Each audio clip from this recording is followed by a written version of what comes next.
A lot of investors think scaling in real estate is mostly about finding more deals.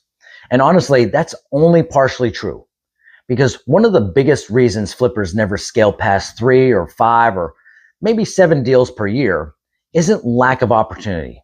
It's operational collapse. And I call this the scaling ceiling, the point where the investor systems become too weak to support additional volume. And this happens constantly. At first, a lot of investors can survive operating off of hustle and memory and reactive communication, spreadsheets everywhere, and constant firefighting. But eventually, the business becomes too complex for chaos.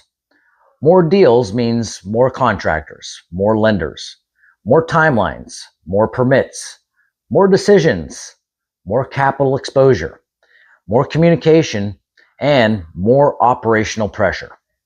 And without systems, things start breaking very quickly.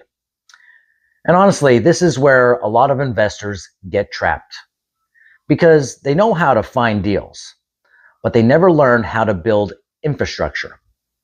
And that's a major difference. Finding deals creates activity. Infrastructure creates scalability. And here at Flip Lab, we focus heavily on the operator infrastructure model because scaling safely requires systems, processes, controls, communication, and operational visibility, not just more acquisitions. Now, one of the biggest mistakes investors make when trying to scale is adding volume before adding structure. And that can be dangerous because volume amplifies the weaknesses. If your contractor management is weak, more projects create more chaos. If your underwriting is inconsistent, more deals create larger mistakes. And if your communication systems are reactive, more volume creates operational breakdowns. And honestly, a lot of investors mistake movement for scalability. Those are not the same thing.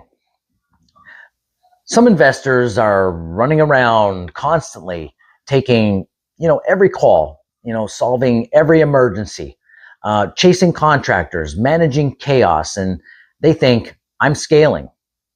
But really, they just created a stressful job with more exposure. And that's not true operational scaling. Real scaling usually looks more controlled, not more chaotic. And that's important. And I call this the chaos to control framework. Meaning the goal is not doing more deals emotionally. The goal is creating systems that allow volume to increase without operational collapse. And that's operator thinking. Now, another thing that stops investors from scaling is decision fatigue. At small volume, you can survive making every decision manually. At larger volume, that becomes impossible. Operators eventually need underwriting standards, rehab standards, contractor systems, communication systems, capital rules, and decision filters. Because without systems, the business becomes emotionally exhausting. And honestly, this is where many investors, experienced investors, hit a wall. Not because they aren't capable, because they built a deal business instead of an operational business. And that's a huge distinction. And usually the investors who eventually break through this stage are the ones willing to slow down temporarily, improve their systems, tighten controls, delegate correctly, and build infrastructure intentionally. Because scaling is not just more hustle. Scaling is better operational architecture. Another major issue is capital pressure.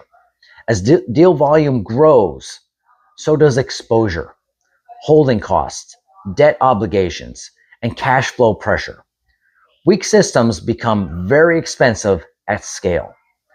That's why disciplined operators focus so heavily on conservative underwriting, liquidity, multiple exits, and capital protection.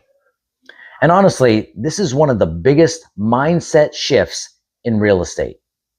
Scaling successfully is not about becoming more aggressive. Usually it's about becoming more disciplined. The investors who scale long term are usually operationally structured, emotionally controlled, system focused, and very intentional about risk. They're not reckless because eventually the goal is not to constantly feel overwhelmed by your business.